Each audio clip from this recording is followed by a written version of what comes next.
All right. Hello and welcome to another episode of Who Knew in the Moment, the podcast. Today, I am honored to have Pablo Andres Pozo with me, and he is a phenomenal artist. And I can't wait to share with you some of the work he originally started doing, some of the new stuff that he is doing.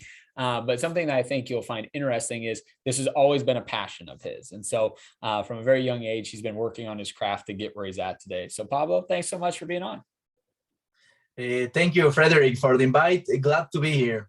You betcha. So, talking about your story, you're not originally from the United States. You were born in Ecuador. So, talk a little bit about just growing up in Ecuador and what that's meant to you and how you were raised. I was lucky to have parents that were very dedicated to me as a child. They spent lots of time with me. I remember, playing, going into the woods as a kid, and also they got me a lot of toys.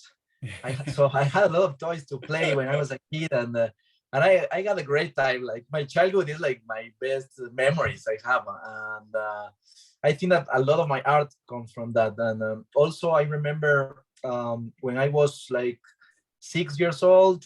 My parents got me the Super Nintendo, the SNES, when he Yes. was like a kid in the States, and I was like, wow.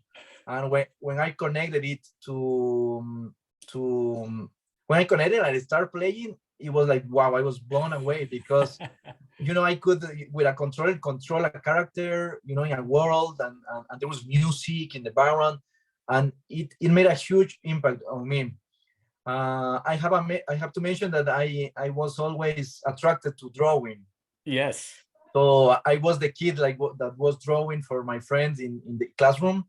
Yeah. So I have lots of memories, drawing and being like surrounded by my friends, like showing my drawings. Yeah. And we had such a great time because I made them, play with my drawings in a way, like taking decisions, and it was kind of to solving something in my drawings.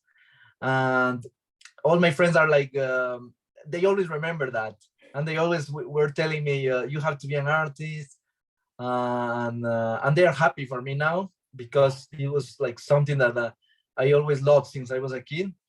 So I think like all these attention from my parents, the toys, the Super Nintendo, my family and my friends, they made me, like a very happy childhood. Yes. And I always ran after school to draw, and I spent hours drawing, everything that I could imagine, and those are like my best memories. Yeah. Well, so something I want to highlight there, and you mentioned that when you started drawing, you were almost like creating your own worlds in your drawings. And it was just, your time to do that. So talk a little bit about the creativity and imagination that comes from being a young kiddo and starting to draw.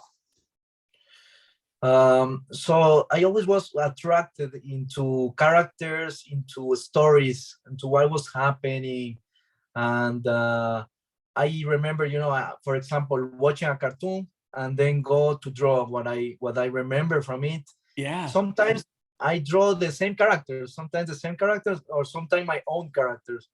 But I imagine in my mind, like if those words were real, as a Yeah. kid, like for example, a cartoon in the city, in the sea words, whatever. So I Yeah. create a world under the city, and I have memories of my paint of my drawings being like worlds, Yeah. like for example, underwater world, or it could be like a sky world, like a city world. And I Yeah. remember just drawing and being very meticulous with details. I was like taking my time to do the details, and I just had such a great time, and I love it Yeah.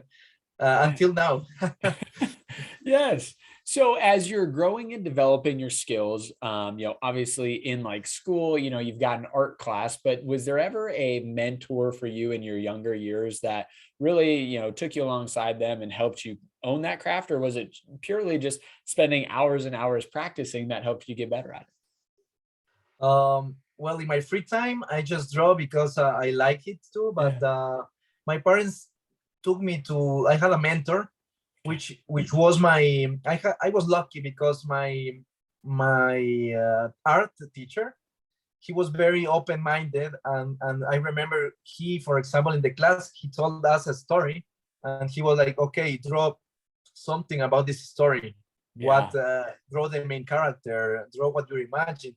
He was not telling us like you have to draw like that, you have Mm, to draw this perfect, this has to be this is bigger, you can't do it. Because I know a lot of teachers are like that, and yeah. that I think it could block a kid, creativity, and a kid confidence in what he's drawing. So yeah, I was lucky with this teacher. Then I took classes with him, like after school. So I Yeah. remember going there, but he was like, oh, very open-minded. He was like, okay, let's draw, a forest with that, and he like leave me there, and I started with watercolors, Wow. on paper, and I spent, like 2 3 hours in the afternoons painting watercolors, and he used me to correct me as well, like telling me, okay, you could do this better, but very very, very always supporting my kind of my style.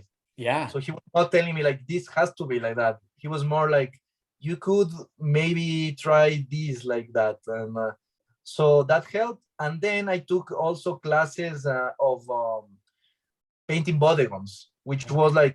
like real painting with graphic and pencils. Yeah. And I start playing, with light and shadow. This is when I was, like 10 years old, I think. Yeah. And I think all is it has helped me a lot to achieve my style. Mhm. Absolutely. So I want to highlight what you just talked about there, and that is, having an environment where you felt supported, even if you messed up. And I'm putting messed up in quotes because you made it sound, hey, it was very free flowing. It wasn't very, hey, you have to do it this way, but hey, do it your way, and then I'll give you some feedback on that. So talk just a little bit about, having that environment where you knew it was okay to not be perfect, but you were going to get support and supportive feedback from somebody that you respected. Well, as a kid, what I remember is that I didn't care what anybody thought about what I Yeah. was drawing. I just drew it, and I didn't care like if it was good or bad. But I knew it was good because my friend liked it, uh, Yeah. and I knew it was good also because people were like staring at my drawings and saying, "Oh, this is creative," or "Oh, I never seen something like this." And but I was, confident as a child, as everybody, as any child is when he's, drawing. Yeah. So that's why I think the early years in education had to be, supportive, because every kid is different, every Yep. style is different, and I think like it's good, to let the kid draw freely, to explore who he is, how he draws. So I was lucky because I didn't have somebody to tell me, "Oh, this is wrong. You have to learn how to draw hands." So yeah, that let me just explore more of. I mean, go like deeper, not only into draw good, but into creativity, to Yeah. explore, new worlds, new environments, play Yeah. with colors. So I'm very happy because this happened in my early years. Yes. Mhm. So, talking about exploring new worlds, you one day are sitting in I think it's a history class, and you start drawing a car that arrives at a circus. So, talk about that and just what that drawing is and why it was pivotal for you. Okay, so something interesting about my story is that when I was a kid, I used to draw a lot, but then I stopped drawing Ah, because here in Ecuador, or I think in all the world, like parents don't want the kids to be artists. I mean, that was before.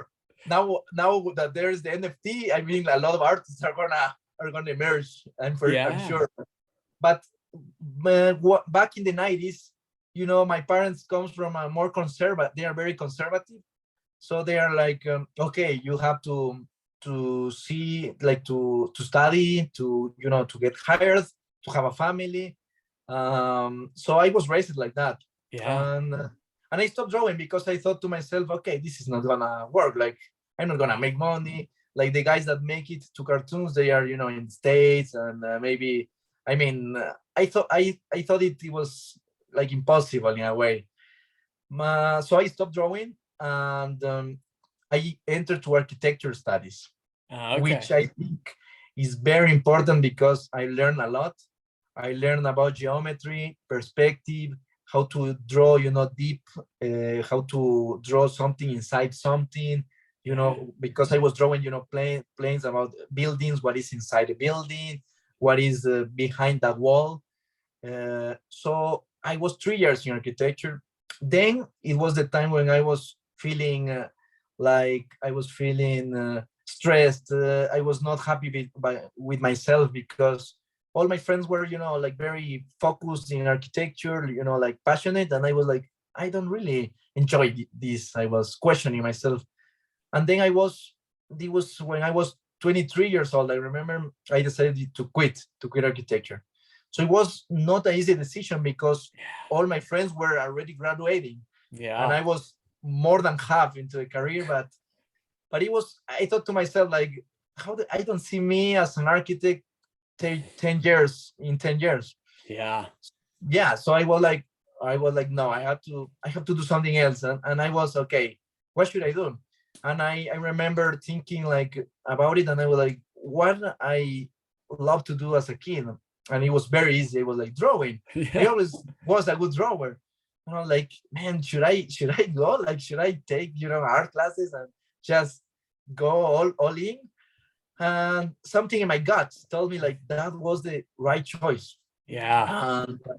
And even my family, nobody supported me at the beginning. I had to make that choice. I mean, I Yeah. was like, okay, I don't want to, to get into a point in my life and regret and say like, okay, I could be doing that, but I didn't.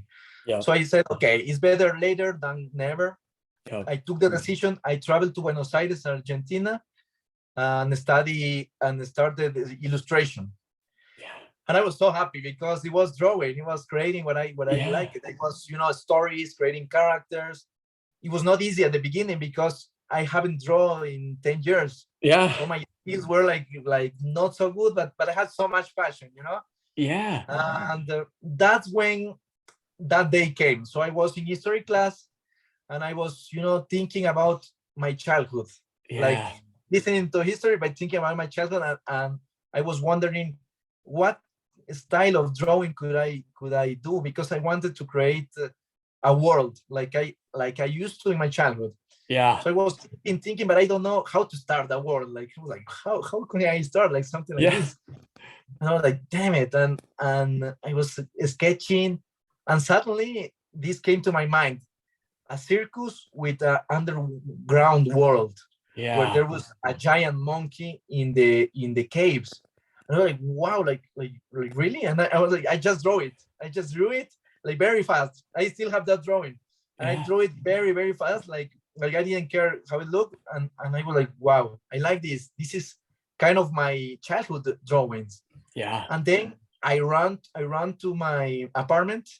And then I start finishing the idea. It took me all night long, and I managed to finish all the drawing, which later is a really nice painting I did, my first world, that is called The Circus, which is a giant painting that depicts a circus with another world where all the characters live, and they're emerged to the circus to do their show, but they live underground. Yeah. And also, when I was painting this, uh, a story came about this clown that leaves his circus to travel the world and discover who he is. So that painting has that story in there. It's an interactive work as well, where you can play with the paintings. You have Yeah. to, as a spectator, you have to find hidden characters. I'm sorry, Yeah. hidden objects. Hidden Yeah. objects in the paintings. So it reconnected with my childhood as well. And that was the beginning of my career as well. That painting was what started my career. Oh, And I believe that painting also make my skills grow a lot, because it took me 5 years to finish that piece. Wow. Yeah. So I want to rewind a little bit and then bring to that point. So you mentioned, hey, I was in this moment and I felt compelled to go and do the art route, even though I was already in architecture. My friends weren't necessarily super supportive of it. My family definitely wasn't. So somebody listening to this is in that same moment, right? They know what they're doing isn't the right thing. They feel I need to be making a different choice, but because they're influenced by certain people in their life, they're not making that choice. What feedback or what, words would you give somebody that finds himself in a very similar spot as Pablo was, transitioning from architecture to art? I always say the same. Like, you have to believe in yourself and go for it. It doesn't matter your age, doesn't matter where you are right now, if you have a job, Yeah. whatever. I mean, if you can do it, if you can support yourself, I mean, if you have, you can live and take that decision to go for what you love, is the best decision ever, because it also will, make you reconnect with who you are. It will make you live in symphony with who you really are. And I believe, like, the end of the goal of living is to find your purpose, and just enjoy it, and be free. Like all animals in the universe, all animals in the world, they have their purpose. They live their life, they do their stuff. Everything is different, but they do their stuff. And I believe humans, we also are born with something that tell us what is our way. Yeah. And most of times people, because of their parents, because of money, they take other ways, but they will always sometime want to return to who they really are. And I always say, if you're thinking what I thought so many years ago, take the decision. It'll be the best, because it's not going to be easy. I mean, it's going to Yes. be hard. But when you work hard for something that you love or you have passion, you're going to make it, because at the end, people will notice, that you have passion for what you do. You contact this good energy as well Yep. with other people. And I believe a lot in energy. So I believe, like, if you're doing what you love, the good energy will attract positive things to your life. So yeah, go for Boom. it and don't think twice. Like, go for it. Doesn't matter if your family gets mad, whatever is the best choice.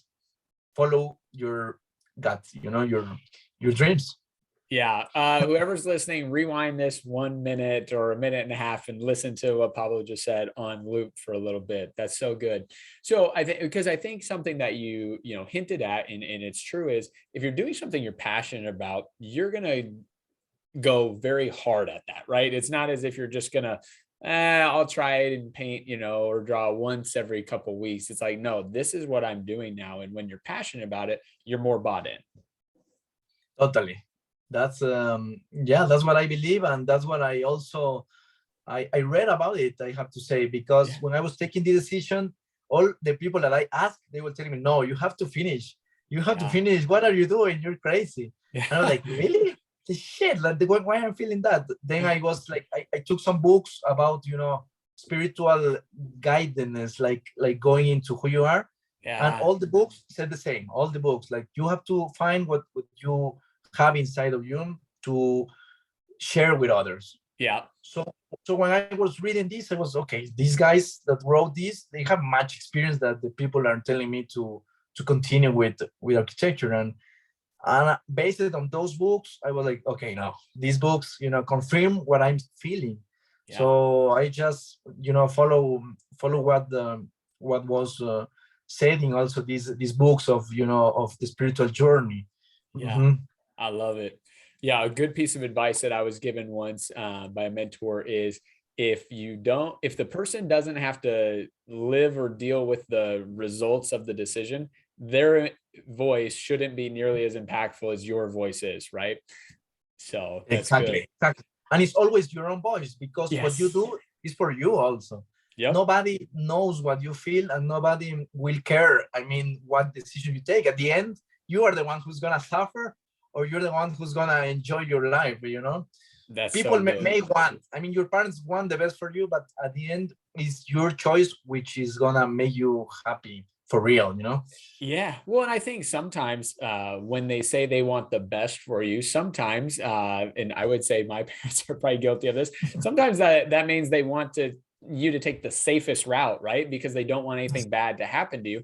And as you and I know, the greatest things don't come from the safe route. The greatest things come from outside of what is safe or what is comfortable to us. That's true.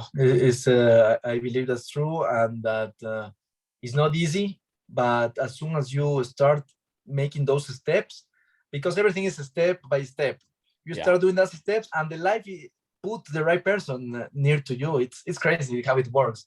But I'm sure, in my experience, for example, when I went to Buenos Aires, I met like amazing people that Yeah. have supported me. For example, I met this poker player. He was like kind of famous. He is. He has won like some poker rings, Okay. and Yeah. he inspired me because I was like, okay, my friend, he is playing Las Vegas and he's traveling the world playing poker. Why cannot be I a successful artist? Yeah. And we traveled around my country. And he came visit. He's from the States, and we had like a great time. And he introduced me to other friends that were like different from my town friends. And Yeah. we're like, they opened me, like my mind. Like I was like, okay, I know people that that are different, that they do their stuff, they speak like different languages, they have different skills. I like that. I like Yeah. this of going outside of your comfort zone. It opens you Yes. to meet different people. Yes, that's so good. So coming back to it, took me 5 years to complete this one piece. Your artwork, and we're going to include this in the show notes, and I'll have a clip that I'll post for social. It's very detailed. And there's a lot that goes on. So as you're creating artwork, do you go in having any idea of this is what I think I'm going to start doing for an art piece? Or do you really just kind of sit down with a blank canvas and just see where it goes? My way of creating is always first in my mind, then I sketch all the idea. It's not that I start in details Yeah. and then start growing. No, it's the whole artwork first, everything on my mind, Yeah. and then I go to the details. So I would say it is from macro to micro. Yes. So I always start with the concept ideas of everything. I know where everything's gonna be, and then I start painting the details. And when I start in the details, smaller things happen, because naturally, as you start painting, different small things are gonna appear, but those things are secondary. The main stuff is already sketched. Yeah. That's how I compose like these big paintings and everything pretty much everything from the macro. Then I go to details. Yes. And about the painting, the 5 years, that was interesting because the painting was finished after 1 year, like the artwork, but my skills were always improving. So, Yeah. so what happened was, like, for example, this is the painting, and I started in some area, right? And Yeah. when I finished, some area was more, better painted than the other. And I was like, okay, I have to even out. And when I even out, I was getting better, and that was better than the other. I was like, damn. So then I start, going back and forward to everything. And one day I say like, okay, I'm gonna do like a remaster of this painting, like to Yeah. use all my skills and make this painting that I did like without so many skills, like do it the best I can. Yep. That was my idea, and it took me 5 years to finish the way I envisioned it. I wanted to give a life to it. So it took me 5 years. A lot of people were telling me, okay, you're working too much in one piece, but I was like, it's not yet finished. Like I imagine this piece like in a way, and I don't care if it takes me 10 years. I just want to make it as I imagine it. The good thing about this is that after I finish it, I was a much better artist. Yeah. So it was like my master class in Yes. that painting, because I made a lot of mistakes. I was working with light and shadow, working how I can look, how colors can look better without saturating them. So there was a lot of experience in that, and I was my only critic, because I saw the painting. I'm like, okay, no, this is too dark. This is too saturated. Yeah. So it was like a self-trained that Yep. right now I see why it was, what the purpose of that was. So right now I feel very comfortable, like painting scenes, whether it's a dark scene or a light scene, and playing with light in a good way. So yeah, I'm happy. It took me that time to understand better light and shadow. That's amazing. So, as you're starting this as a career and as a business, was there any one piece that when you sold it, you felt like, all right, like this can be a business, this can be my career? Or was there a certain art show you put on, or a request from somebody to make a piece that you're like, all right, this gives me that validation from the outside that what I'm doing has monetary value to someone else? Talk a little bit about that in the early parts of your career. Yes, that would be, well, all my paintings, small ones, they were telling something and people were connected. But when I did the circus, like people love it. Yeah. Like I was like, wow, this is the way. Like people really are engaging with my painting, because I did a show in 2017 in my city, and it's called Loja, in Loja, Ecuador. And what happened is that people, and not only adults but kids, stayed in the gallery, for 3-4 hours. So it doesn't happen anywhere else. Yeah. They were staying there to complete all the challenges that I Ah. included there. Like nobody would leave until they finish the challenges. And when I saw like all the people interacting, having fun, with the challenges, like telling me, wow, like this is crazy, I was like, okay, I'm in the good track, because people are connecting with this idea of a world inside a world, of an underworld, and a circus of these characters doing their stuff, of the Yeah. story behind. So when I did that show, which was a success, I didn't sell so many. I sell, but not so much. But I didn't care about that. What I cared was about people, engaging, and people taking the time to finish my challenges, and getting, in contact, and kind of identifying with my characters. So after that show, I was, very happy, and I was like, okay, this has potential, and if I take this idea to the world, it may work, and it may put me in a position of sharing my work, and sharing this connection with your inner child, with more people, which is the end of my art. My objective and my vision is always to take out this inner child part of, which is inside all of us, to help us reconnect with that, and in a way help us reconnect with who we really are. Because at the end, I believe that the inner child has a lot of what we are. We were, as a kids, open-minded, living the moment, and as a kid, you don't judge. I like that. You don't judge. You're free. You are yourself. You are creative. And I want to take that part of us that we all have. That's so good. Yeah. And I love how you highlighted, if I had only been focused on sales, I may or may not have been excited about the way this event went. But because I was focused on the connectivity of the people to what I had produced, I was ecstatic, right? Because I had just watched people spend 3 hours looking at my artwork, and most people don't spend 3 hours observing artwork. Oh yeah, totally. That was crazy. And I think that's good, to not think about the money, but think about the benefit that your art can do to the people. If you do that, the rest will come. That's so good. That's how life works. That's so good. I love it. So as the world progresses, though, there's this new form of art that gets created called an NFT. And Pablo says, well, if I'm good at making ordinary art, maybe I could make something with an NFT of art. And so you've had at least one of your pieces go extremely viral in the social world. So talk about how you got introduced to that idea of the NFT and just creating that first one. I'm sure there was a lot of a learning curve there for you. Frederick, I can't listen. Is that something. Let me see. Can you listen to me? Yep, I got you. Okay. Yeah, it's a connectivity problem. All right. So the NFT. Yeah. Yeah.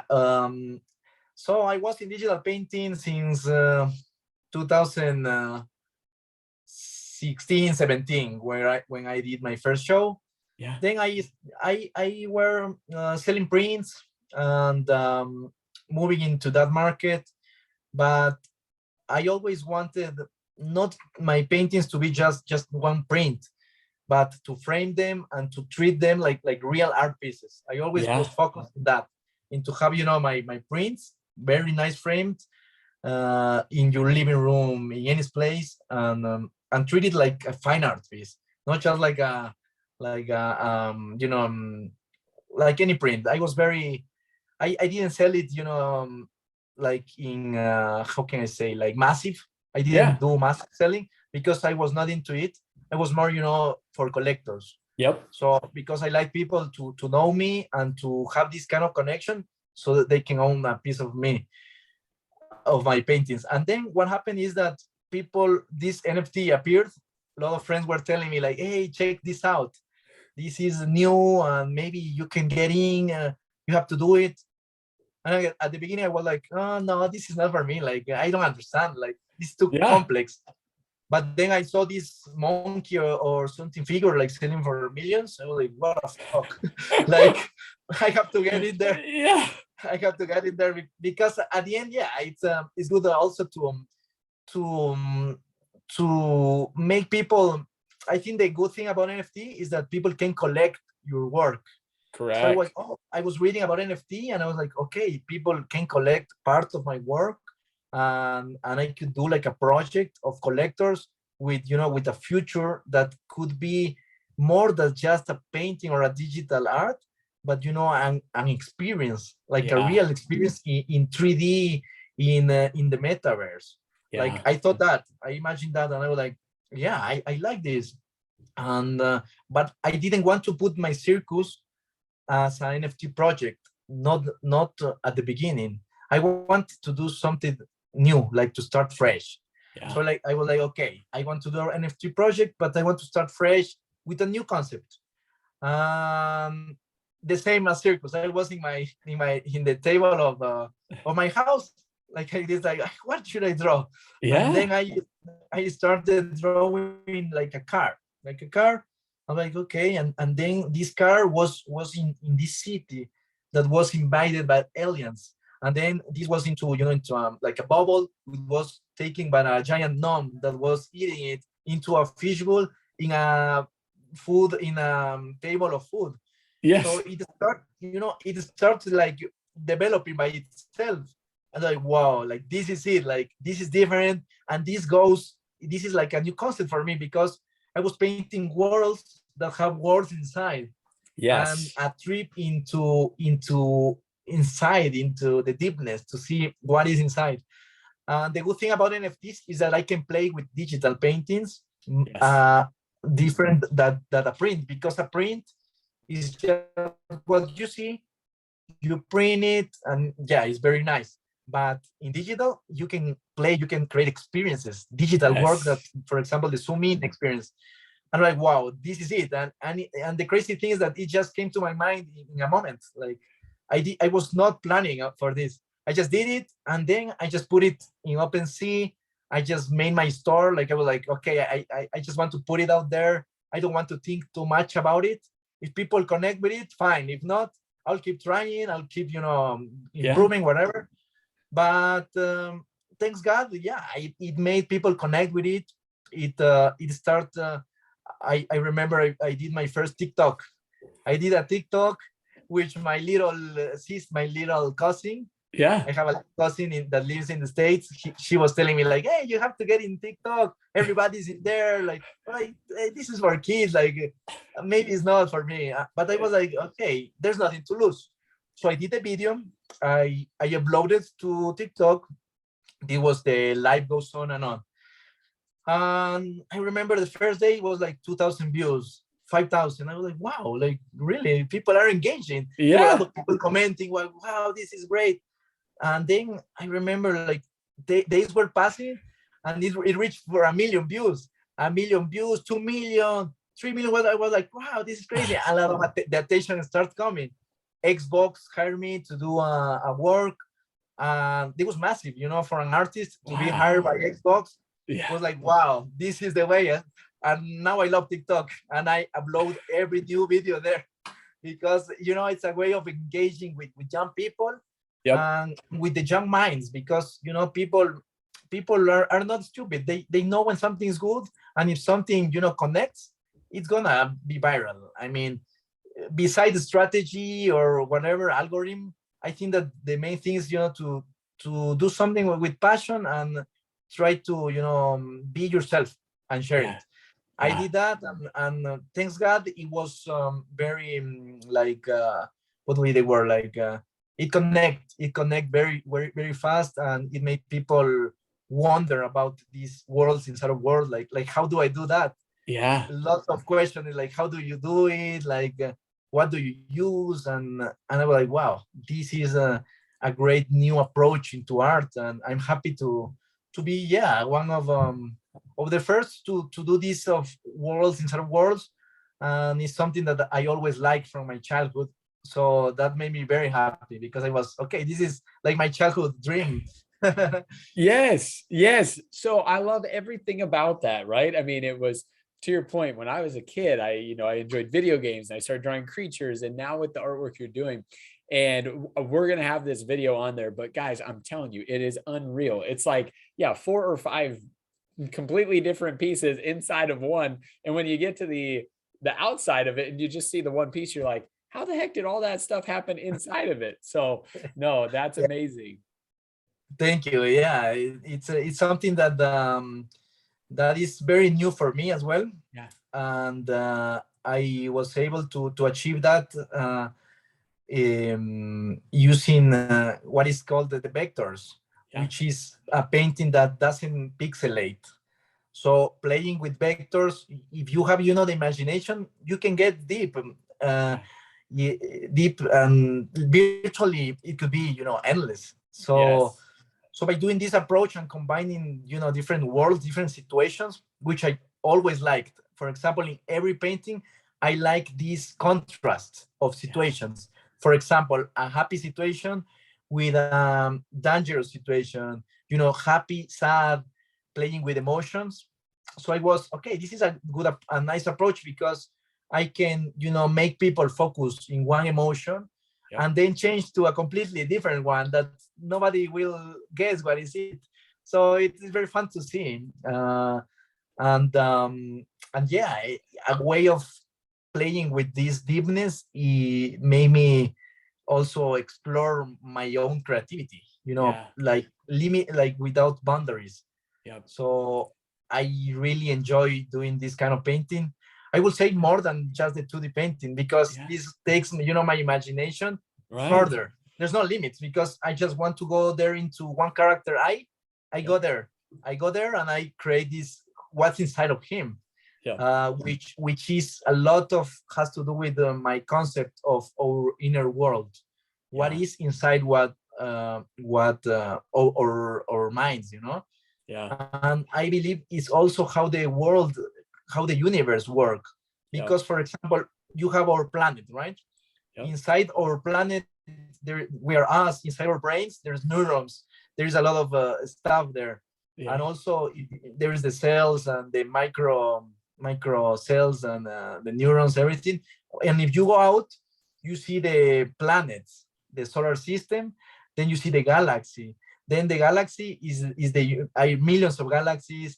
There is the universe, and there's no end to it. Literally, I think the universe is like infinite, and I'm sure that there's like millions of planets with life right now happening, with different creatures, like kind of Star Wars. But I think that's true, that's going on in the universe, but we just don't know it because we're in a part of the universe that we live our own lives.